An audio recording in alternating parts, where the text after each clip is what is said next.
Hello everyone, faith talk के 5वें episode में आप सबका स्वागत है।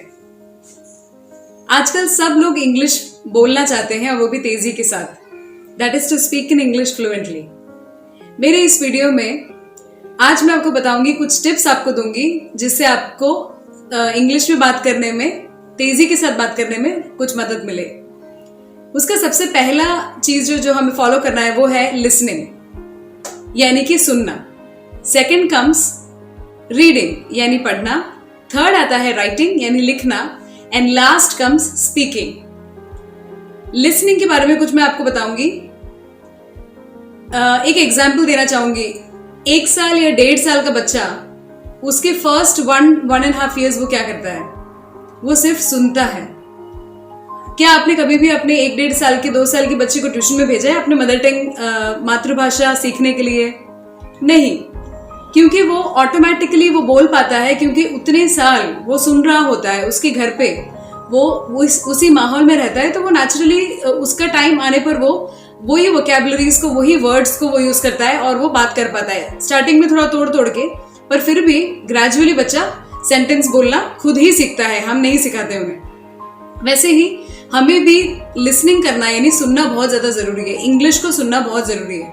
आजकल बहुत सारे ऑडियो बुक्स अवेलेबल हैं इंटरनेट पे, तो आप उसका हेल्प लेकर आप सुन सकते हैं। और जो बच्चे जैसे कार्टून्स देखते हैं, तो मैं पेरेंट्स को हमेशा हम सजेस्ट करते हैं कि निकोलोडियन जूनियर इंग्लिश में आप उनको दिखाइए।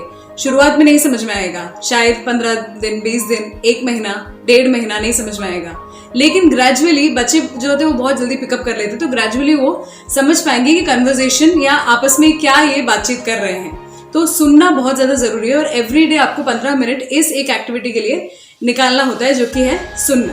और जब आप सुनते हैं तो आपको प्रोनाउंसिएशन, जो उच्चार है वर्ड्स के, वो भी आपको पता चलते हैं। दूसरा है रीडिंग यानी कि पढ़ना।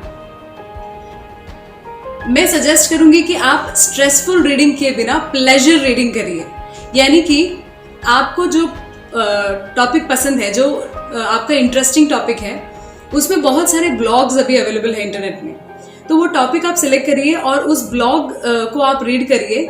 और हर लेवल के इंग्लिश का ब्लॉग अवेलेबल है, तो आप उसके अलावा आप मैगजीन्स, न्यूज़पेपर, बुक्स, ये सब चीजें भी आप पढ़ सकते हैं। रीडिंग का एक माहौल घर पे बनना बहुत ज्यादा जरूरी है। अगर हम बड़े लोग रीड करेंगे तो ही बच्चे रीड करेंगे, तो हमारा भी एक रिस्पॉन्सिबिलिटी बनता है कि हम भी रीड करें। आप अपने लैंग्वेज में रीड कर सकते हैं, लेकिन हमें एनकरेज करना है बच्चों को इंग्लिश में रीड करने के लिए। और वो जब रीड करते हैं तब उनको लिसनिंग से उनको प्रोनाउंसिएशन का पता चलता है, रीडिंग से उनको नए नए वोकैबुलरीज मिलते हैं। और जो न्यू वोकैबुलरीज है, न्यू जो शब्द वो सीख रहे हैं, उसको लिख कर डाल सकते हैं, जिससे उनको उसका मीनिंग भी पता कर सके। थर्ड आता है राइटिंग यानी कि लिखना। जो आपने सुना है, जो आपने पढ़ा है, अब वो जब आप उसको लिख रहे हो तो आपको एक सेंटेंस को कंस्ट्रक्ट करने का आइडिया मिलता है। That helps you to construct sentences. तो इसलिए, और जब आप लिखो तो आप सोच रहे हो, तो कोशिश करिए कि आप इंग्लिश में उसको सोचिए। जिससे आप लिखते हो तो आपको नए आइडियाज आते हैं, नए नए थॉट्स आते हैं, जो आप उसको अच्छे से राइटिंग में आप इस्तेमाल कर सकते हो। और राइटिंग में बेसिकली क्या है कि स्टूडेंट्स लाइफ को बहुत ज़्यादा इंकरेजमेंट मिलता है, उनका स्पीड इंप्रूव होता है, हैंड राइटिंग इंप्रूव होता है, इसलिए राइटिंग बहुत ज़्यादा ज़रूरी है। लिसनिंग से आपको प्रोनाउंसिएशन, उच्चार पता चलता है।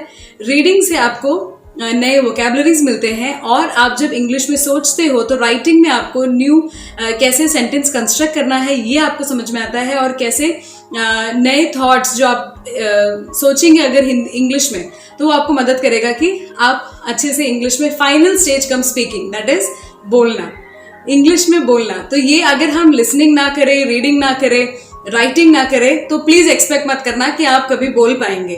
तो बोलना है तो ये तीनों चीजों को करना जरूरी है। और ये कोई एक दिन का काम नहीं है कि आपने एक दिन किया, एक हफ्ता किया तो फिनिश। बट आई सजेस्ट कि हर दिन आप 15 मिनट हर हिस्से को आप दीजिए। लिसनिंग को 15 मिनट, रीडिंग को 15 मिनट, राइटिंग को 15 मिनट, और वो आप एवरीडे आप करिए। जिससे क्या है कि आप ग्रेजुअली स्पीकिंग कर पाएंगे, इंग्लिश में आप बोल पाएंगे। लेकिन एक टिप मैं आपको ये देना चाहूंगी कि कभी भी इंग्लिश बोलने के लिए आप झिझक मत लाइए। मतलब don't hesitate to speak in English, because अगर आप ये सोचेंगे कि मैं परफेक्ट हो जाऊंगा उसके बाद ही मैं इंग्लिश बोलूंगा, तो ये कभी नहीं होने वाला। स्टार्टिंग में होगा कि आप गलतियां करेंगे, लेकिन अगर आप बिल्कुल नहीं बोलेंगे तो ये कभी भी नहीं होगा कि आप इंग्लिश सीख पाएंगे। भले गलतियां हो, शुरुआत में गलतियां होंगी, बट ग्रेजुअली आप ग्रामेटिकली उसको करेक्ट करते जाएंगे और फिर ये रीडिंग, लिसनिंग, राइटिंग, ये सब आपको मदद करेगा कि आप प्रॉपर इंग्लिश बोल पाए। आई होप ये वीडियो आपको मदद करेगा।